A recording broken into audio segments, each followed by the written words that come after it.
Hello, cakes and cakettes. I'm on the super flat test world in Feed the Beast, and today we'll be going over part of that Feed the Beast mod pack.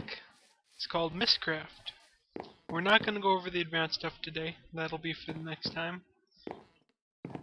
But we are going to go over just the parts that you can do with what you see here in my quick bar.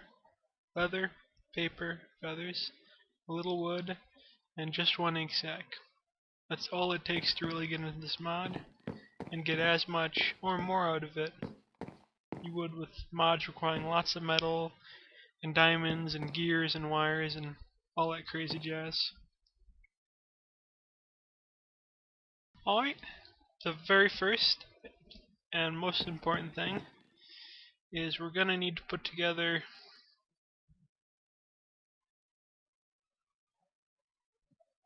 a linking book. And all you do for that is you make a regular book, you pop it in here, and wherever you craft it, that's where your linking book is going to point back to. So this linking book will take me back to the overworld at any time. It won't actually work while I am in the overworld. It only works going to different dimensions unless we modify it, which we'll get into with more advanced uses. Quick tip though, you can make one of these in the Nether, the End, or the Twilight Forest to bring you back to the overworld, and vice versa. And it's really easy to carry around books. Now that we have our linking book, so we can actually get back here though, let's do something else.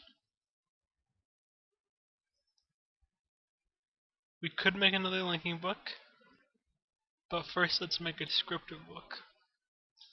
These are the books that take you to the different ages. This one will actually take me to age 2 when I use it. If we look at both these books, the overworld is grayed out because I can't travel somewhere in the same dimension without modifying the book. And this is black, which means we can use it, but there's no other symbols you're writing. Before we do that though, something very important. Always, always, always have a backup linking book that you're not going to use.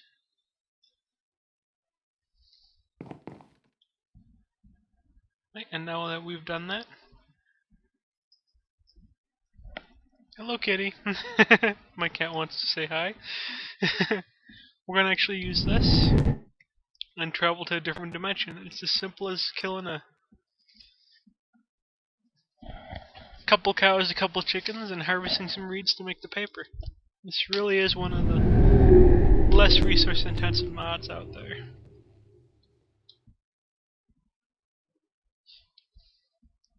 I can tell just by looking at the mini-map that we're going to have the checkerboard biomes, which is a pretty cool decorative biome choice you can make. Cat, get off me.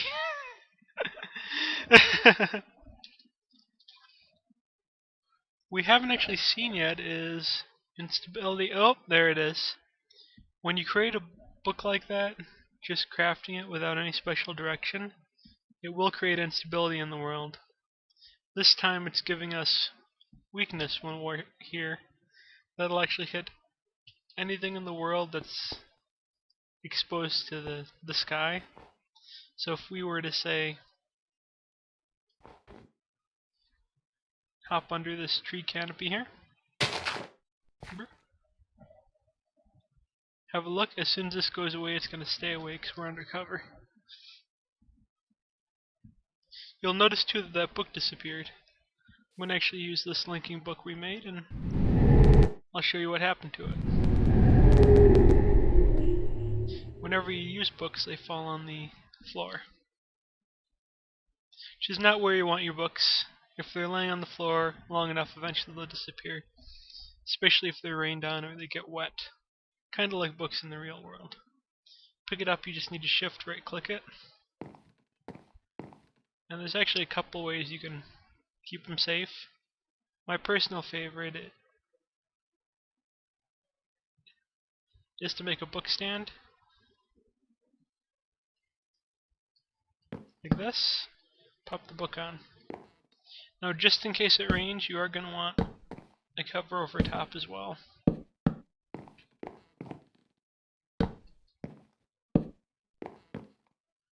And now that book, the first unstable book we created, will be safe forever.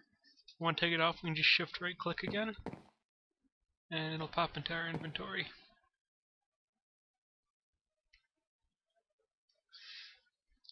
Now the big difference you'll notice here is that where it was blank before, there are all these symbols.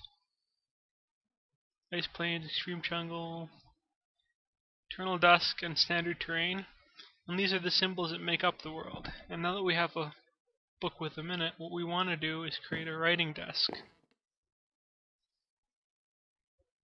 which is as simple as making an archway out of any type of wood, feather on one side, ink sac on the other.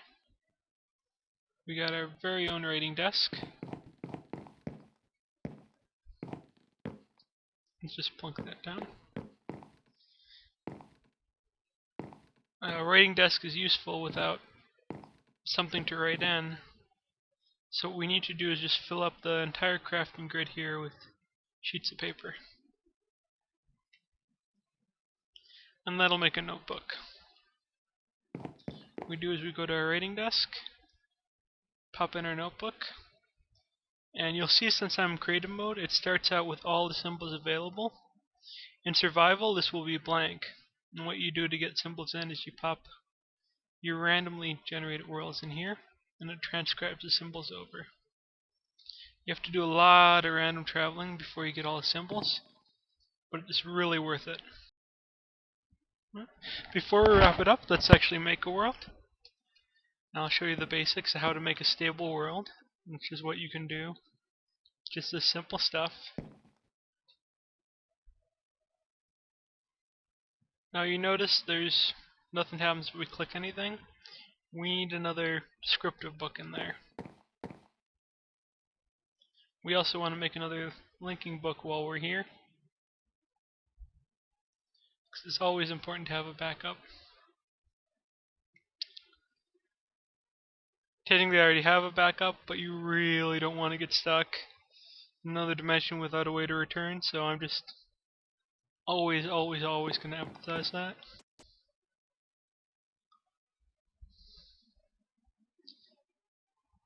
Now the first step to making a stable world is to pick what biome layout you want. The checkerboard biomes, you pick two, obviously, because it's the checkerboard of biomes. For the single biome, you pick just one biome. Native Biome Controller will create an overworld styled world as far as the layout of the biomes, so it doesn't matter how many biomes you click. All the other ones, small, medium, large, huge, and tiny, let's click tiny. You need to click at least 3 biomes. You can click more. Less will cause instability using those types. Let's actually click some interesting ones. Let's do Sky. Let's see Enderman style world. Hell, that'll give us gas and pigmen.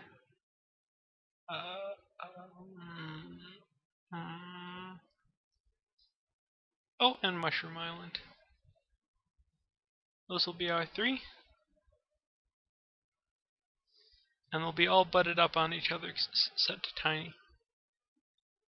We also don't want to click another biome selection here, because those will directly conflict, create instability. For lighting, as long as we only pick one and we only click it once, there's no way to create instability. I want the world to be bright. This will mean that we can see everything and it'll appear bright all the time. If an area is not lit, things can still spawn in it.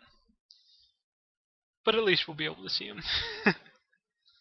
Sky is entirely decorative. It doesn't matter what you click as long as you click at least one of each. In fact, you can click multiples. Like I could click, see, white sunset,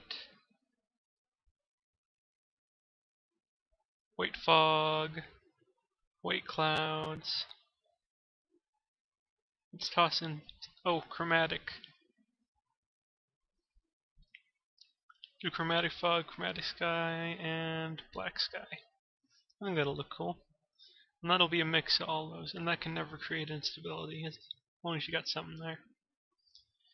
Terrain features, we should pick at least one, otherwise the map might pick up for us. And if the map picks a terrain feature, it'll add instability.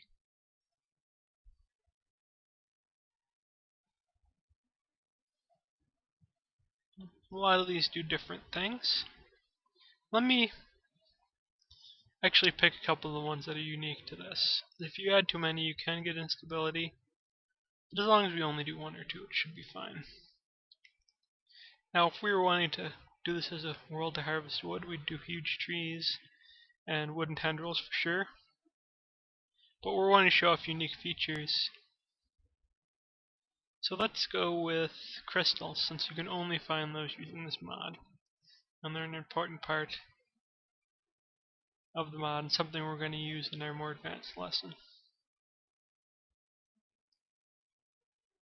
Let's also do Starfisher, since this is actually the only way to find your way back if you don't have a linking book back to the main overworld. And that'll do it for now. For terrain generation, let's do standard terrain. Flat just creates a flat land. Void starts out in a little platform with nothing around you no matter what you put in front of it. Cave world, you're in a giant underground cave, which is cool. But I'm thinking I want to set this to eternal day. Once again, time, as long as you only pick one of them, it won't create instability. If you pick conflicting things, it'll unstable you right on up. For example, more than one of these, oh man, that's instability. You don't want to do it. Same with the weather. You want to click one, you don't want to click more than one. No weather this time. World modifiers are actually bonus modifiers, and I think we'll cover that next time too. Alright, so this will be our first stable world.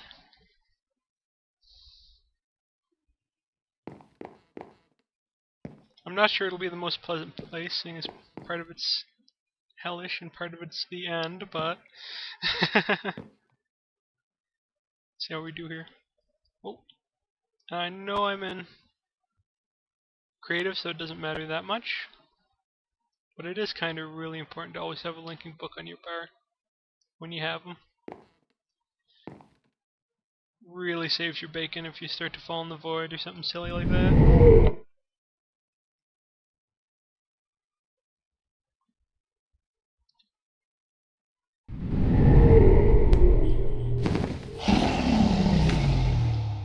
Oh, and you see here, we do have our friend the Ender Dragon. That's a lucky find, even with part of this being the sky/end biome. You'll notice there's no end stone. I hope that's coded in the future. For now, if you click sky biome, you just get this dirt. Mushroom biome we can spot because of the mycelium. And this green, nice looking place is actually the hell biome. Once again, I hope they code in netherrack and stuff in the future, but you can get all the creatures still.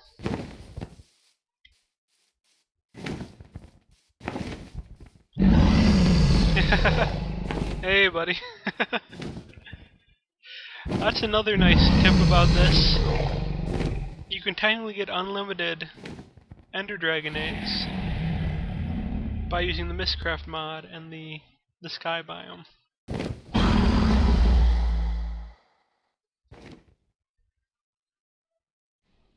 I'm just wondering where all my pigmen are at. We can see those crystals we had spawn in though. And this is a really wild place, right? Got an Ender Dragon flying around, eating up chunks of the mushrooms.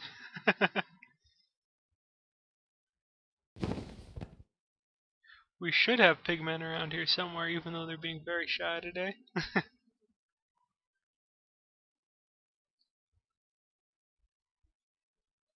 We have these crystals which are unique to the mod. And this is just one possible world out of nearly an infinity of possible worlds to put together. Man, that guy's following me. Creepy. Get some mushrooms.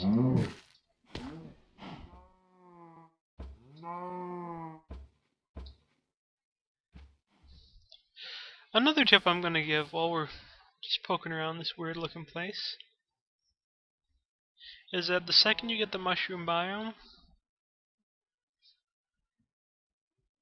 in your link book, you can essentially get as much leather as you want, because creatures won't actually spawn inside the mushroom biome itself.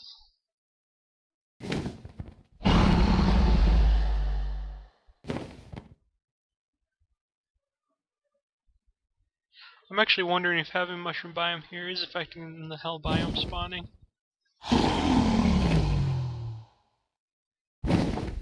We certainly do got a special friend in this place, though.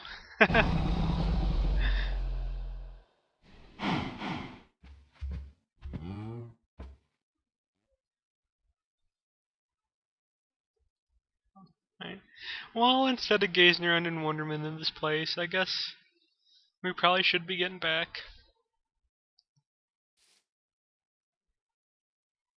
Let's use our overworld linking book. And you'll notice that that did get dropped in that other dimension. And we'll pick up our Age 3. Sky Hell Mushroom Island. Pretty cool looking.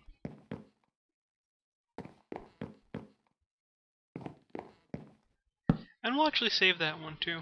Oh. Just for posterity. Alright, next time, now you know the basics and can work out a lot of it yourself. I am going to be getting more into specifics, and I'm going to tell you guys how to make just stacks and stacks of diamonds using this.